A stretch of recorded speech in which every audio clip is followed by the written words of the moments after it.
thanks to Friends of Birzeit University for this kind invitation. Thanks for you, Omar, for all the facilitation that you provided to bring me here. And thank you especially for a very generous introduction. And in fact, on this occasion, I was provoked to write a text related to alienation. But before I focus on alienation and education, I would like to read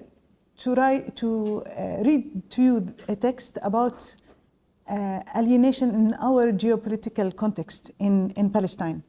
And this text will be published soon in Middle East Eyes. The title is Alienation in Mind and Homeland. It will be my introduction to discussing alienation in relation to education. The current world offers countless examples of alienation, but this phenomenon is perhaps especially commonplace in Palestine. Not long ago, I observed a prestigious professional meeting in which a well-regarded woman dared to defend her opinion with technical data and logic against the meeting's boss, and the massive wall of silence evoked by his presence. The boss being not a technical person himself, but someone with political power. You can say a minister, for example. Trying to discredit her remarks, the boss said, "This is Abu Antar speaking," referring to a masculine character within the Arab media, almost a gangster. The woman responded, "Only someone unsure of his own masculinity would need to utter such a comment." Those present, including a number of women who had been appointed to appease the gender policy of the project's donor, but who nonetheless fill the role of amen sayers to whatever the boss happens to utter, promptly sighed in group disapproval of the woman's shrewd reply. Recently, too, I evaluated in my clinic an intelligent and sensitive child who had made a serious attempt of suicide. The child had anonymously used the TikTok application to announce that he had been born in the wrong body and to express that he wanted to be a girl. Schoolmates recognized who he was and tied him up by his hands to drag him to the principal's office. The principal lectured the boy about manhood and the prohibitions against homosexuality within the story of the people of Leviticus. The boy returned home and ingested an acid. In my discipline of psychiatry, the need to belong is placed high on the list of Maslow's hierarchy of motivational psychology. Group identity is viewed by Erikson as a crucial psychosocial developmental stage, without which people feel alienated. The feeling of alienation has been assumed as the root cause of mass shooting in the United States and why some individuals become followers of Daesh in the Middle East and why others take the death boats to immigrate away from home. The phenomenon of alienation represents a point of intersection between the personal and the collective, the psychological and the sociological. It includes feelings of powerlessness, according to the model of Siemens. Feelings of powerlessness, normlessness, meaninglessness, self-estrangement, and isolation. Alienation can be generated by design. Pervasive political helplessness and economic misery alienates Palestinians from one another. I rarely see my children, comments a laborer who stands at a border checkpoint before dawn to cross into areas under Israeli control. By the time I return home, they are already in bed, getting the rest for school the next morning.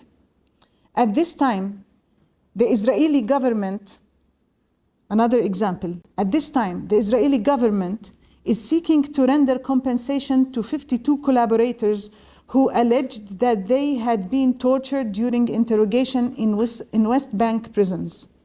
To pay for this compensation, the Israelis intend to deduct 14 million shekels from tax revenues it collects on behalf of the Palestinian Authority.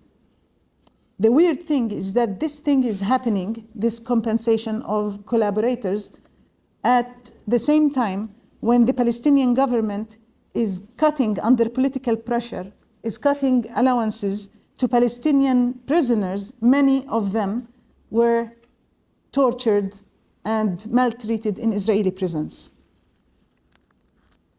The Palestinian is alienated from his or her land and from international consciousness. Forgotten is the United Nations General Assembly Resolution 3379, which identified Zionism as a form of racism. Instead, there is a growing movement in Western countries towards new laws criminalizing the non-violent opposition to Zionism as anti-Semitism. This passed in the UK, and it's being debated in France now, among other countries. Recent events have accelerated and generalized Palestinian alienation from the traditionally supportive Arab Muslim community. The last Warsaw Conference, reframing enemies and friends, resulted in the Arab states crowning Israel as a leader in their fight against Iran and completely ignoring the occupation of Palestine.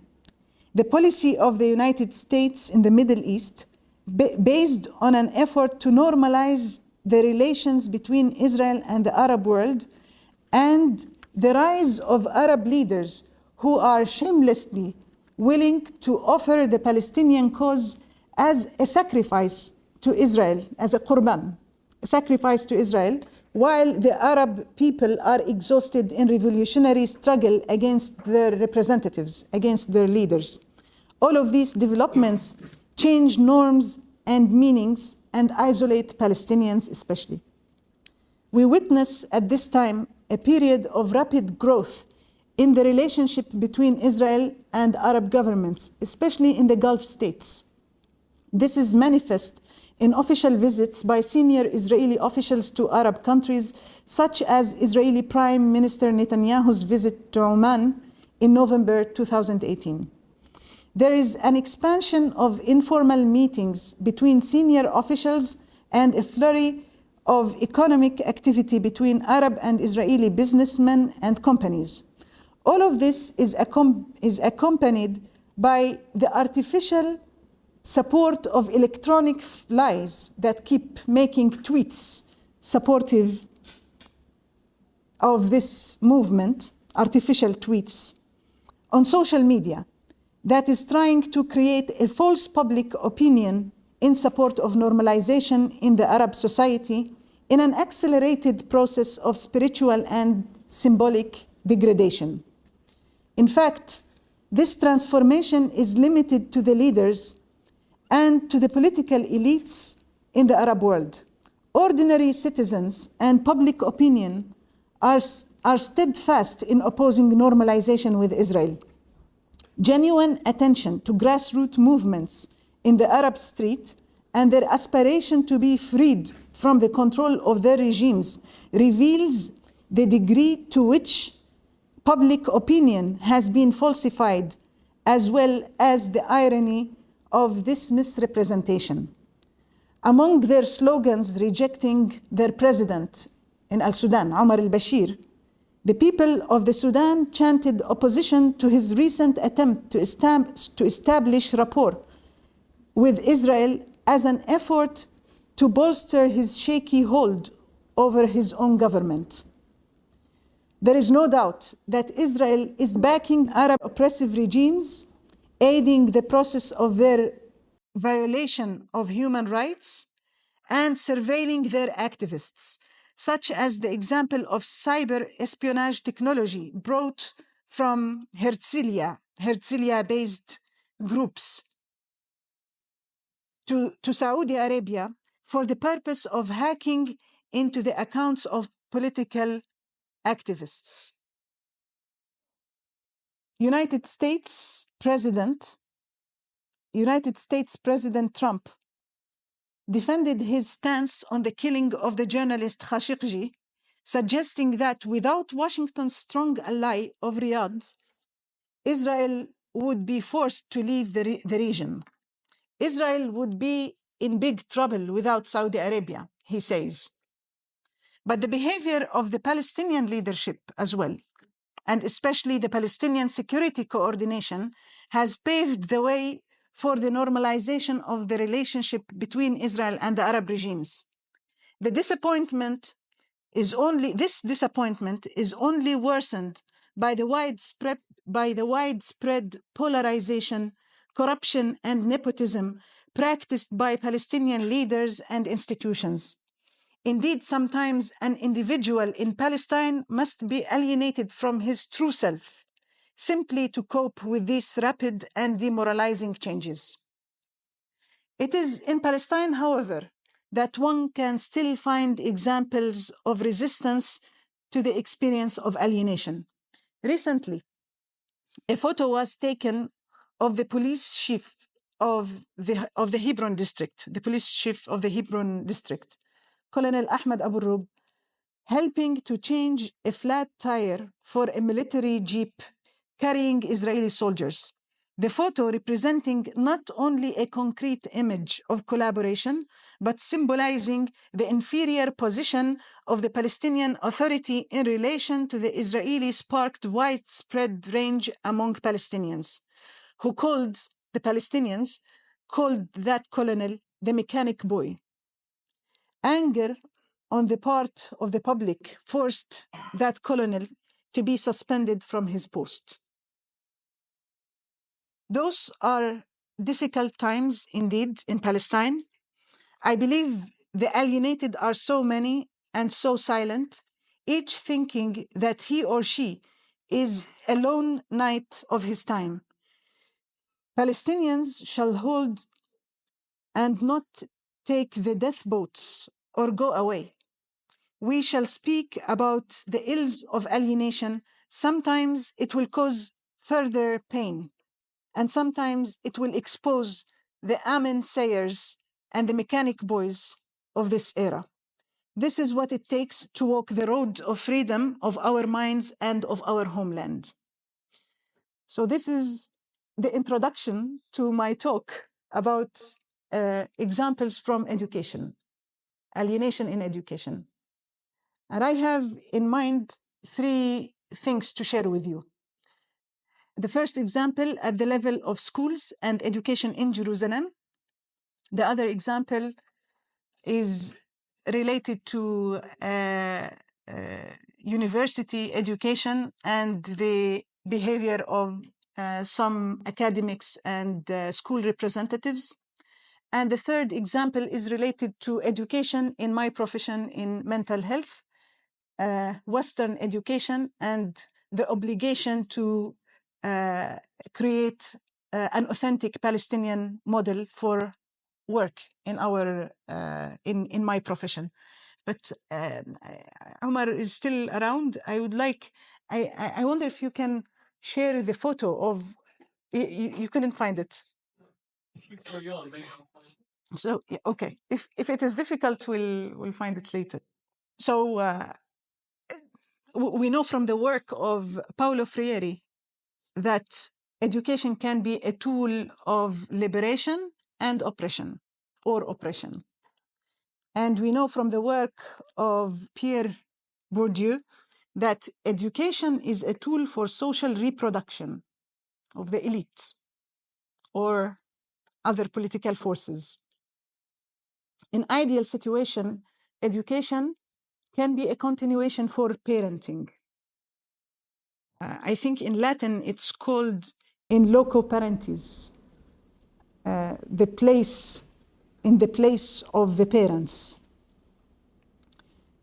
In ideal situation, the purpose of education is to make an object a subject, to do that transformation.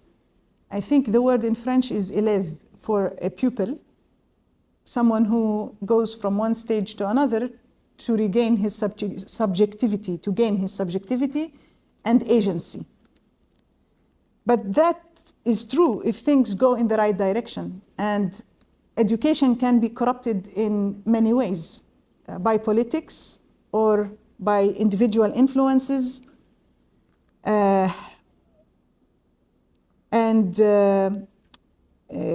Maybe in the West we have some examples in which the system, some individuals, some academics stole the work of their students. That's one example of corruption. And in some countries, education became a tool for reproducing an ideology that supports the military system. In Egypt, for example, as soon as the coup took place, some liberating figures like Salah ad-Din that liberated Jerusalem from the Crusaders was eliminated from the curricula. So we see the influence of the state very soon when a certain political group takes power, and we see the influences in the curricula.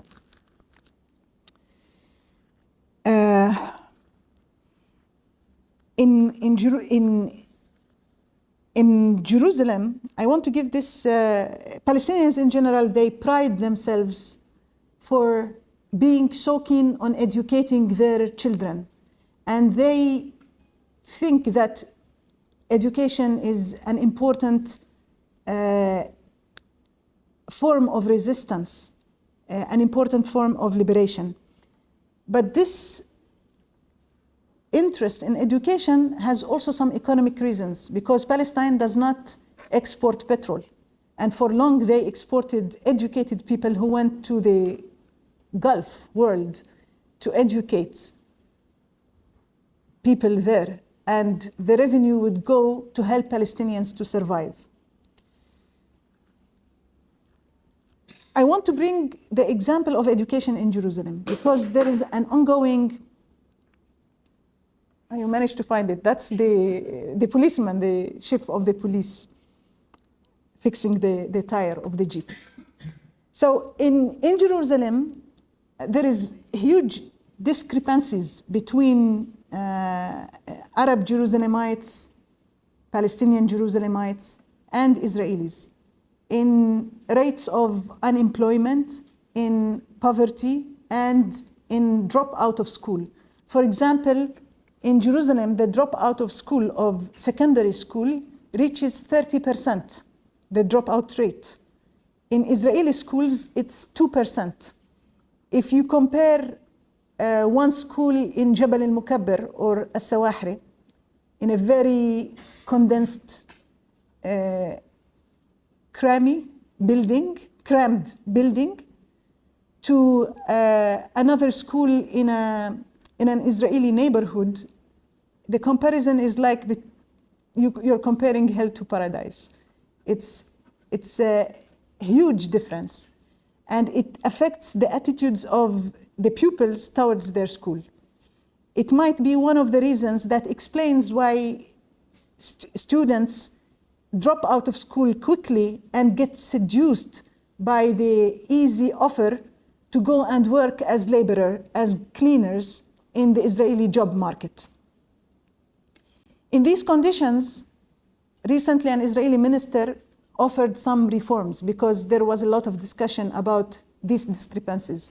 So they proposed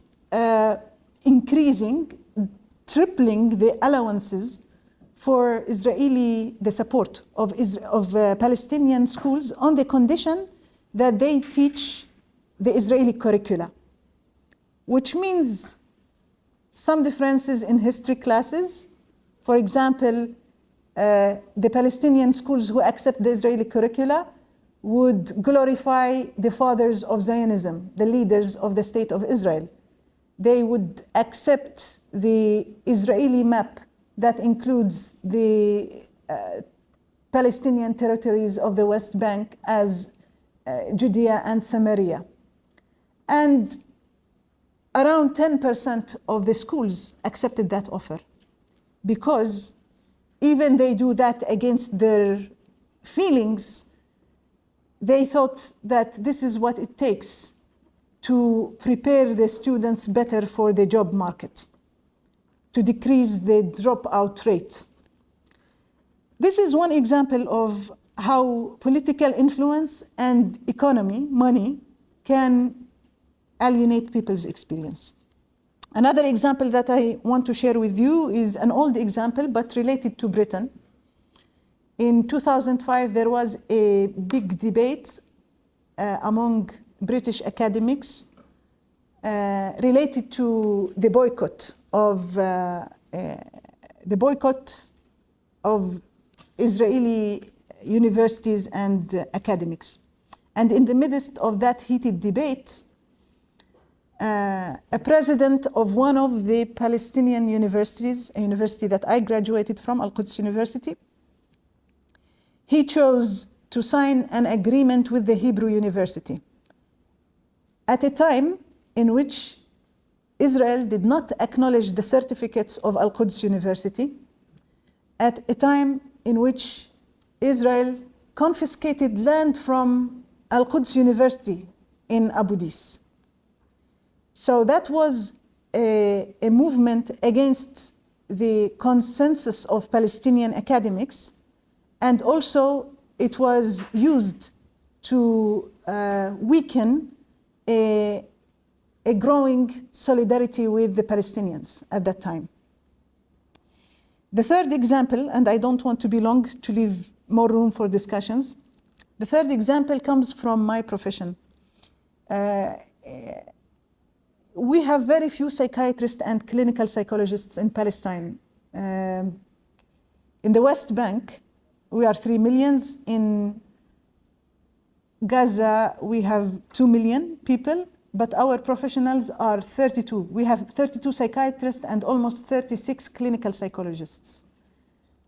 22 psychiatrists for 3 million people in the West Bank. And most of us had Western education. Palestinian government gives a small fraction of the health budget to mental health. In general, health budget gets a small fraction, health in general gets a small fraction when we compare it to military. In Palestine, we give 11% of the national budget to health, 18% to schools and education, and 28% to military and security. Whose security? That provides security for Israeli settlers, usually. But a very small fraction goes to mental health, a very small fraction of the health budget. The official number that was published by WHO in 2006 is 2.5%.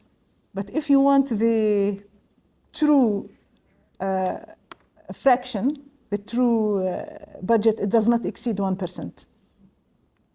The true number. So in the midst of these conditions, we get help and donation from many international organizations who try to come and train people in Palestine and practice, like Médecins du Monde, Médecins Sans Frontières, and many other organizations. Much of the support, the financial support, is provided by the World Health Organization as well. And I have to say that because they pay the money, they also bring their agenda and mindset in tackling Palestinian, in working in Palestinian mental health. And often Palestinians who are very few and very burdened with work have little time to question the models that are imposed on us with the influence of money. So much of the training and the support goes for the treatment of trauma and PTSD. And I want to say a few things to question that, that approach. The PTSD, post-traumatic stress disorder, is a concept that developed in the 70s to capture the experience of Vietnam veterans. It better describes the experience of soldiers who go back home to the safety of their home, but they are still distressed by images and memories of traumatic experiences that they have lived. And in Palestine, the trauma is continuous and repetitive, and the threat is real, not imaginary. So there is no post. And then, as explained by some of the researchers, Dr. Rita Jakaman and Brian Barber, the most common trauma of Palestinians is humiliation. It does not really meet the psychiatric definition of trauma, which is a severe injury or a threat of a severe injury or death. And with the influence of feminist groups, sexual violence was included. But if you take a young man at a checkpoint and spit at him and slap him, that does not mean the definition of trauma. But still, it has a severe psychological impact. Another example that I mention often in my talks, a young boy who goes to prison and he comes out to say that the Israeli prison guardian is better than my father because he would give me a cigarette to smoke, but my father refuses to give me a cigarette to smoke. So those experiences are not captured well by this terminology that is imposed outside and from outside. And so is the treatment, because much of the treatment that is known to be effective for trauma, like EMDR, exposure, prolonged exposure, trauma-focused cognitive behavioral therapy, they depend on establishing a safe place, which is very difficult for Palestinians. And they focus on an individual model, while the trauma of Palestinians is a collective experience, and it is immersed in the relatedness to others. There is more to say about the criticism of that model, but that's enough for now. This is just to share with you a few examples where education that is supposed to be liberating can reproduce alienation and participate in people's sense of not belonging to the society or the lack of authenticity in their own experience. Thank you for listening.